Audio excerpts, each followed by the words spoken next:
What's up, everybody? Welcome back to another Ride and Dad channel video, or welcome if it's first time. Either way, very glad to have you. We're gonna go right into it today. Let's roll the intro. We'll come right back. Riding down a YouTube channel, it's the Riding Down a YouTube channel, it's the Riding Down a YouTube channel, it's the Riding Down a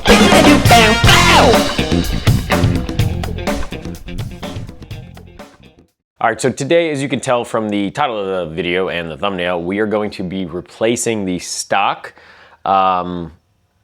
It gets the job done, but it's super ugly. It's just like a stamped piece of metal, and it's like thick. It's really, I think, really ugly.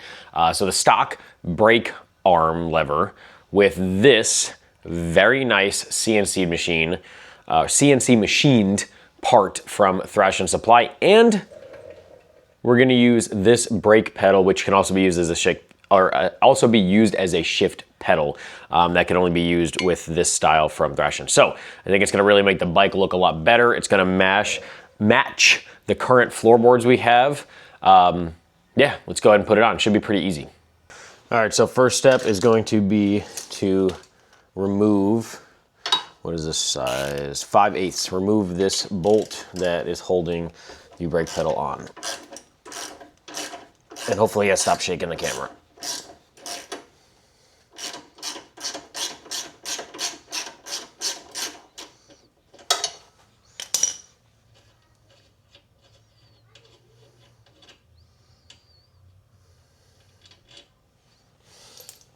All right, there is a little pin back here that it's hopefully not gonna have to remove any. I'm gonna have to move the camera, but hopefully we're not gonna have to remove the exhaust or anything like that, because it's gonna be a real pain in the butt if that's what we have to do. But it's kind of back there. I don't think, there's really no good angle that I can get, unfortunately, of it, I don't think. But you can at least see me kind of fight with it for a little bit. All right, so the new pedal has this, it's two-part adjustable. You can adjust it on the front side and the rear side. I went ahead and took these out, put some Loctite on them, because the rear side, it's gonna be fixed to that, so that doesn't really matter at all to me. There's got different holes in there to different locations. So I'm gonna go ahead and take all of these screws out. And what we're gonna do is leave this part completely off when we install the new brake arm. And then once the attachment is secured onto the actual master cylinder, that's when we're gonna go ahead and come back in and actually set up where we want that. See all those holes? All the different adjustment points.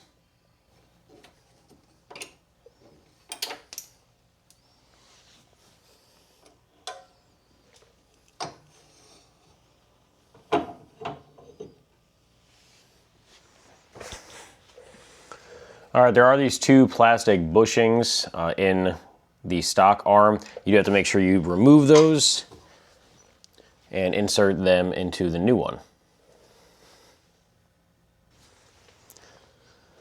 All right, once you got the plastic bushings inserted in the new piece from Thrashin, time to reinsert it. Would be a good time to put just, you know, or not put, but clean this up if it's dirty, but this is a relatively new bike, so there's really nothing to worry about on this one. Should be an O-ring in the rear and then another O-ring in the front. So make sure if those came off when your stock one was removed that you put them back. All right, go ahead and slide this on, and then we're gonna go ahead and reinsert. Once it's lined up, we're gonna reinsert the pin and the cotter pin, which just goes in and then you bend up.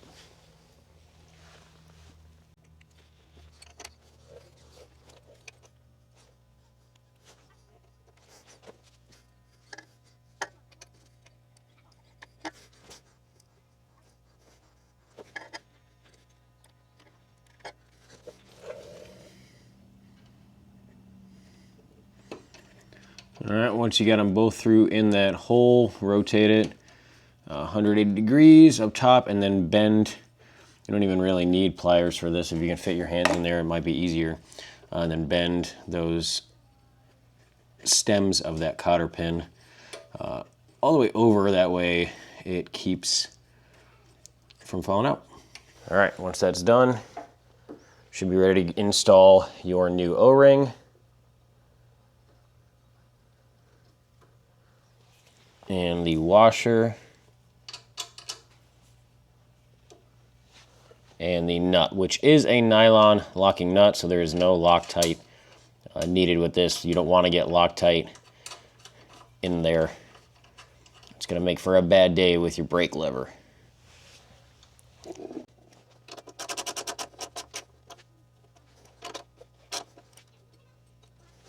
All right, now you're basically going to fit this brake arm in and figure out at what level do you want this. That way you can engage the brake, doesn't hit any crash bars if you have them, doesn't hit exhaust depending on what your exhaust looks like. Just pick your spot there.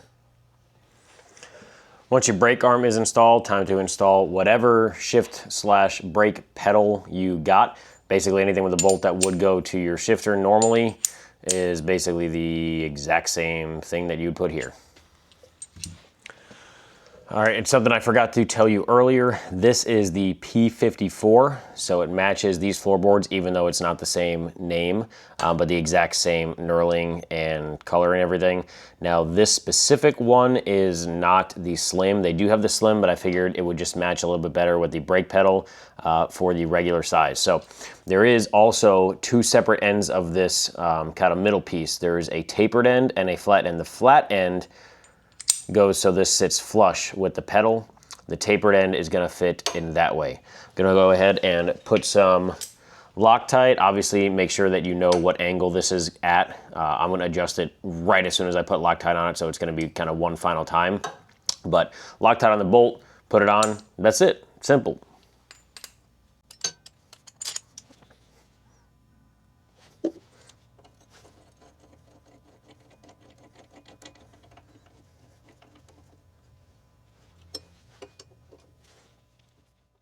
So as you saw, that was a very easy and quick install. This part is not necessarily cheap, especially if you're considering just that it's literally just a brake arm. But the fact that you can adjust it in kind of micro measurements with both sides being adjustable is a huge benefit. And if you don't have the Santoro Fabrics crash bar or any crash bar at all, you can adjust it even better. Now, the only thing I will say after doing this, and I've already installed it, it's not a big deal, so I'm not gonna worry about it, but I will say I wish I would have bought the shortened one. Memory serves me correctly, they do have a shortened version on there, and I do wish I would have gotten the shortened version. At the time, I thought it was going to take up too much real estate on the pedals, or on the brake, or not the brake, the foot pegs, the floorboards. Thought it was going to take up too much, but after having the standard one on it, I think the shorter one would have been kind of the move, but there's nothing wrong with this. And the best part about this whole thing is that it really does complete the look of just nice aftermarket controls, and just everything about it looks nice, and it's a way better presentation than the stock arm, which is just a stamped kind of piece of metal, and it's just, there's nothing special about this at all. Now they do, if you don't have any issue with this, they do, it's also beefier. The Thrashin is also beefier around the pivoting area, but if you like this arm, you don't have any issue with it, they have attachments that you can just put on the cover for the brake pad itself. But I think this is way more worth it. Couple $100 in the scheme of a $30,000 bike, I don't think is that big of a deal to get a complete kind of build look out of it. But yeah, let me know what you guys think. All the links for my build series for this bike, other bikes, everything I got going on is in the description, as well as the product links for this, coupon codes for discounts through Tucker Speed, and all my TikTok, Instagram, all my social media, stuff like that. Instagram is by far the easiest way to send me like a question or a concern, especially like I get guys do it all the time. They're like, hey, this specific product or this whatever, they're sending me a picture or video or whatever. It's way easier. Obviously, it's impossible to do that on YouTube, at least for now as of recording this video. Who knows in the future what's possible, but that's the easiest way to contact me and connect with me. Other than that, like this video, make sure you're subscribed to the Ride and Dad channel because it's the best channel on YouTube. That's just a fact. And thank you guys very much for watching. Until the next time, ride safe, have fun. Dad out.